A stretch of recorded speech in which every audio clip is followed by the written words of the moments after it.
Hello guys, shout out po. Dito po tayo sa Butulan Sambales. Dito po tayo guys sa Butulan Sambales guys. Nanguha po ako ng takong. Walang pang ulam eh. Hindi muna po tayo sa hindi muna po tayo naghunting ng mga mutya. Kasi yan po. Nagbibisikleta lang po ako guys. Shout out po sa mga nagigiting na vlogger dyan, antingero, antingera, mga baguhan na antingera dyan. Shout out po. Hindi ko na po isa-isahin.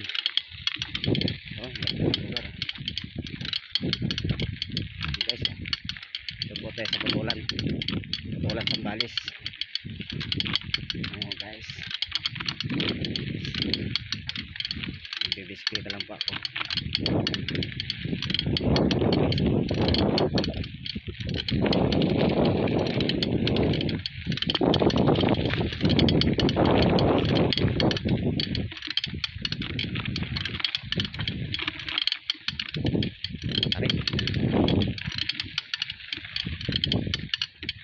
Tarik po guys, baba muna tayo guys. Tarik po guys. Ay, tarik muna tayo.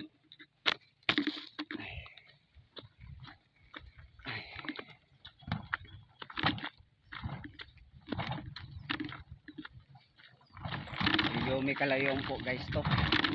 Nanguha po ako ng tanong para may pang ulam. Hindi mo muna ako naganting ng mga mutya guys. Napakainit guys. Sadyang po may dumadayo po dito.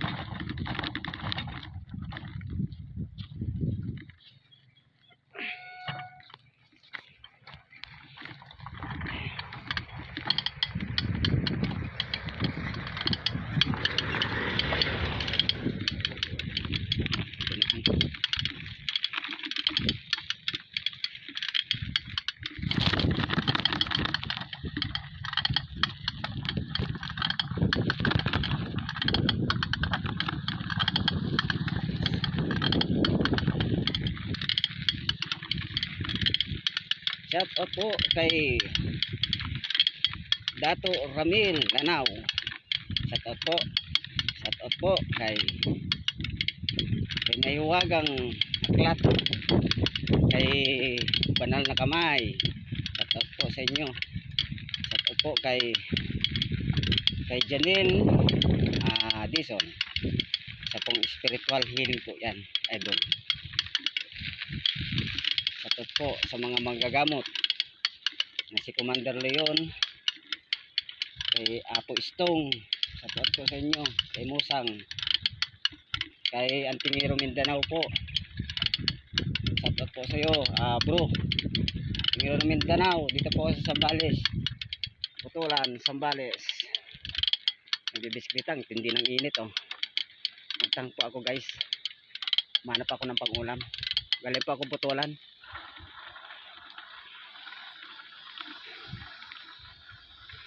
At pupunta na po ako dun sa uwian ko sa Pilipi. Layo po.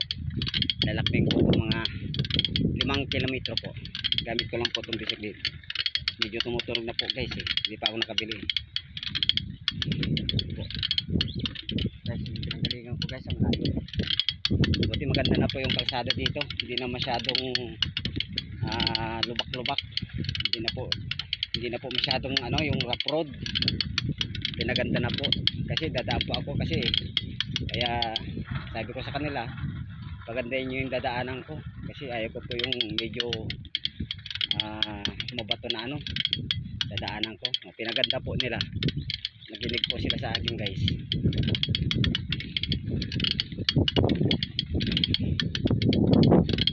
Kasi araw-araw po ako dito namamasyal.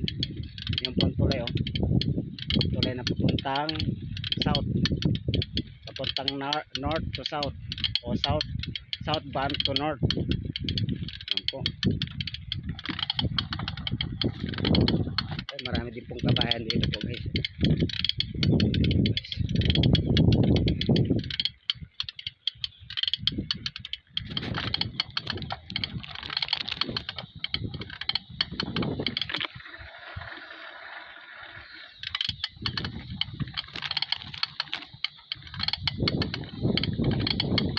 shout out po kay Ismatak, Inatak. Isa pong manggagamot po yan. Ang galing pong manggagamot po. Shout out po kay Musang po, kay Steve Ari. Shout out po sa magigitip pong mga antingero po yan. Kay Nick Banayo. Shout out po. Isang kalabasa din po ng antingero yan.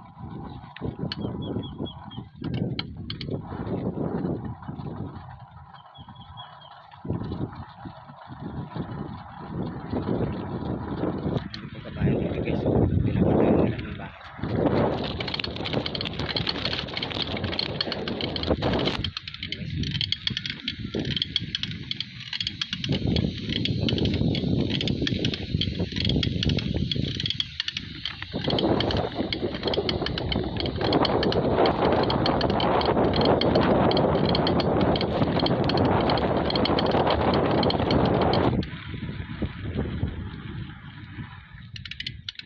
Sarap ng biyahe pag bisikleta ang gamit. Iwas disgrasya po guys. Iwas po disgrasya pag bisikleta ang ginagamit guys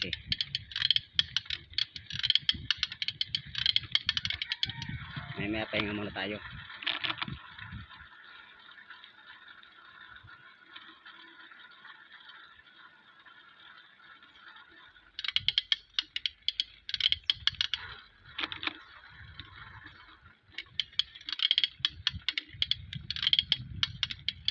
Dito na po tayo sa plaza ng Del Carmen, Zambales.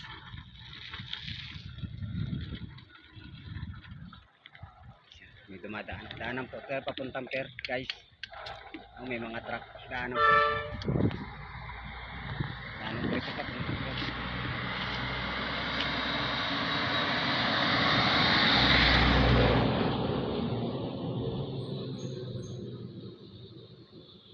May dumadaan. May dumadaan guys. Mamaya na po ako mag video guys. At pinasilip. Dito na po tayo sa plaza ng Del Carmen. Salamat guys. Guys, nakauwi na po tayo dito sa bahay guys. At tapos lang po nila naglitsyon. Ito po guys. Papakita ko sa inyo. Yan po guys, nakuha ko. Yan po, medyo malalaki. Ito po ay tinatawag na native na tahong. Hindi siya imported. Ang ganyan na lang po ang kalaki niyan. Native po ito. Nakuha ko po doon sa pinasilip ko lang sa inyo guys. Karating na pa ako, 2 oras ako naglakbay. Ako. Pero na pa akong pang ulam. Kung gusto nyo makahingi, pumunta na lang po kayo dito. Ibibigay ko po ito ng 30 pesos isang gatang. Guys, ang dami guys. Meron akong nakitang mutya ng tahong. Kaso naiwanan ko doon sa pinaglagakan ko to. Hindi talaga para sa akin yung mutya. Ganito din po siya, pero bato po siya. Pero paglapag ko doon sa tubig, lumulutang po siya. Pero ganito po style niya. Lumulutang, pero mabigat din po siya. Yung mutya na po yun. Naiwanan ko po doon sa sayang. Hindi talaga para sa akin guys. Baka sa meron talagang nakalaan doon yung mutya na yun. Ganun talaga po mga guys. Kung di nakalaan po sa inyo, maiiwanan nyo po. Hindi ukol po sa inyo, hindi para sa inyo. Pasensya na po guys, dahil hindi tayo karapat dapat na humawak ng mutya ng tahong. Talagang lumulutang po siya guys sa tubig. Yan po guys. Ito po. Ito po yung tinatawag na talilong. Ito po yung inuulam. Ginugulay po ito. Ginugulay. Kahit sa ihalo nyo po sa sinigang baboy, sa sinigang na tilapia, kahit sa mga isda, pwede po yan, talilong. Ito po ay halamang gamot po, pero ginugulay mga guys. Nakakita na po kayo nito? Nakatikman na po kayo ng talilong? Ito po ay gamot po sa anong gamot po ito? Hulaan ninyo. Ito po ay gamot sa kanser. Opo. kahit anong uri ng kanser. Gamot din po sa high blood. Pinabababa niya po itong uric acid na ito. Kapag nakakain ka po nito, gulayan nyo lang po ito. Pinabababa niya yung uric acid sa katawan at saka sa yung meron din po sa blood sugar. Opo, alamang gamot po yan guys. Kapag nakakita, ito po yung bulaklak niya guys. Tandaan nyo mabuti ang bulaklak niya. Yan po, pinapakain ko din po sa rabbit to. Patikman na natin yung rabbit. Yan po, kinakain ng rabbit, kinakain din po ng tao. So guys, yan po guys.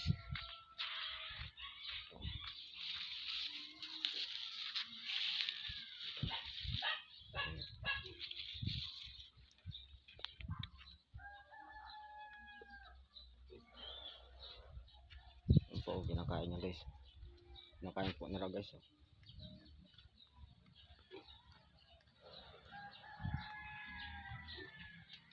Gusto din po nila yung rabbit. Pati itong daon ng saging po, gusto ng rabbit po yan. Pag kung may rabbit po kayo, yan, ipakain nyo po yung dahon ng saging, tapos yung talilong, pwede po yun guys. Yan po guys.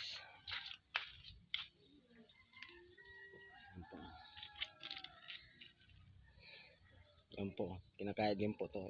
Tawag po si dito sa amin sa sambal, sisi po to, sisi ang tawag po dito, sisi. Masarap po ito. Kailangan pagluluto nito guys, steam lang po. Pag kumulo, ihalo nyo. Pag tapos yung ihalo, kumukulo pa po, no, pwede nyo na pong adawin basta't bumuka na po ito. Bumuko na po siya guys, pwede nyo na pong hanguin. Kasi kung sobrang luto po ito, lumiliit yung laman. Parang din po sa tahong na imported, ganun lang po. Pag sobrang luto, lumiliit po yung laman. Kailangan steam lang po ang pag-aano dyan. Pag bumuka lang po siya, alam nyo namang naluto na, hanguin nyo na po. Po, ang ihalo po natin yung ang halo po yan yung pwedeng kamyas po mga guys.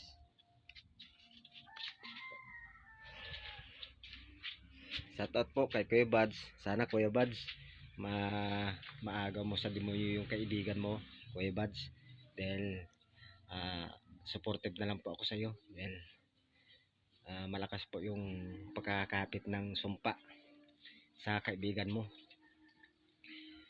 At sana maaga mo siya sa kamay ng demonyo at magamot po siya ng maayos. At tutulungan ko po kayo sa pagpapanalangin, sa pagdadasal para magamot na po yung kaibigan po ninyo, Kuya Buds. Kailangan yung susuot niya po, doon nananahan po yung demonyo sa agimat niya, kaya nakokontrol yung kaisipan niya, pati yung puso niya. Muntik halos nakuha niya na po yung kalahati ng kaluluwa ng kaibigan mo. Kaya kuminsan nakikilala ka, kuminsan hindi, kasi pangababaw na po yung demonyo sa kaisipan niya sa puso. Nangingibabaw na po yung pagkakasasama niya sa puso. Kaya minsan nakikilala ka niya, kuminsan hindi. Yan ang nakikita ko po sa kanya. Halos hindi ka na po kilala di ba? Hindi na po. Kung talagang totoong kaibigan mo yun, hindi na po siya yun, yung demonyo na ang kausap mo doon. Bali nakokontrol niya lang, panandalian lang, nakokontrol niya kaisipan at puso niya na nakikilala ka, pero panandali lang po yun. Mamaya nandun na naman yung pagkademonyo. Kailangan maagaw po siya sa kamay ng demonyo. At di bali maraming mga nagsusubscribe po sa inyo, nagdadasal na panalangin, sana po magtagumpay po kayo sa inyong misyon. At sa mga antingero, iba dyan, shoutout na lang po sa mga antingero na hindi ko nabanggit. Disclaimer lang po sa mga naniniwala lang. Kapag hindi po kayo naniniwala, pwede po kayong lagpasan ang aking video. Pag naniniwala po kayo, pwede po kayo magtambay po dito sa aking video. Salamat po sa inyo lahat. At God bless you po sa lahat ng mga manggagamot, antingero, babaylan, at sa mga ermitanyo. Salamat po. Bakit ba tayo nabuhay kung mamamatay lang din naman? Hindi ko maunawaan ang kahulugan ng buhay na ito. Marami sa mga kaluluwang naliligaw. Purong material na bagay ang pinapahalagahan higit sa ano paman. Madadala ba nila yan sa langit? Anong silbi ng pagkakaroon ng malawak na lupain kung ilang metro lang din naman ang iyong magagamit?